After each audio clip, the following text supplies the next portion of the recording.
एक समय की बात है। एक बड़ा सा जहाज तूफान आने की वजह से डूब गया और उस जहाज में जितने भी लोग थे वह उस जहाज के साथ ही डूब गए, सिर्फ एक आदमी को छोड़कर। वह आदमी वहां से बच निकला और एक सुनसान आइलैंड पर जाकर बेहोश होके गिर गया। सुबह जब उस आदमी को होश आया तो उसने देखा कि वह एक सुनसान आइलैंड पर था, जहां पर दूर दूर तक कोई भी नजर नहीं आ रहा था। वह आदमी ऊपर वाले की तरफ देखकर दुआ मांगने लगा कि मेरी मदद करो, इस सुनसान आइलैंड पर किसी न किसी को भेज दो। लेकिन वहां उसकी मदद के लिए कोई भी नहीं आया। दिन गुजरते गए और वो आदमी रोज ऊपर वाले से मदद के लिए दुआ करता रहा। फिर कुछ दिनों बाद उसने दुआ करना ही छोड़ दिया। उस आदमी ने वहां से बचने की उम्मीद ही खो दी। उसका सब्र टूट चुका था।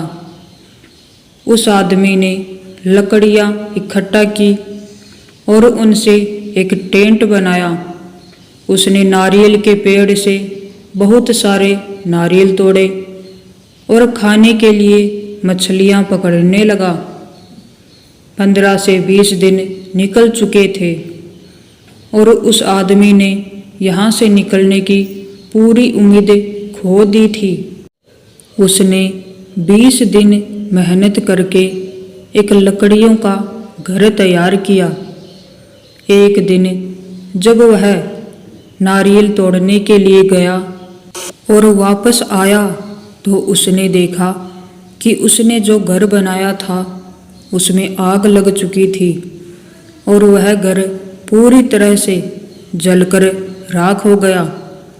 तभी उसने ऊपर वाले की तरफ देखा और कहने लगा कि मैंने आपसे मदद मांगी तो आपने मेरी मदद नहीं की।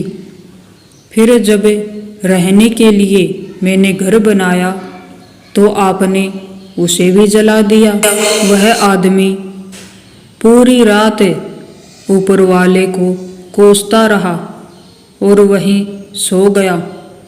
जब वह सुबह उठा तो उसने देखा कि एक बहुत बड़ा जहाज उस आइलैंड के किनारे पर खड़ा हुआ है। वह आदमी जहाज देखकर बहुत खुश हो गया और तुरंत जहाज पर चढ़ गया। जब उसने पायलट से पूछा कि उन्हें कैसे पता चला कि वह इस सुनसान आइलैंड पर है, तब पायलट ने कहा कि कल तुमने जो आग जलाकर हमें सिग्नल भेजा था उसी की वजह से हम आइलैंड पर आए हैं।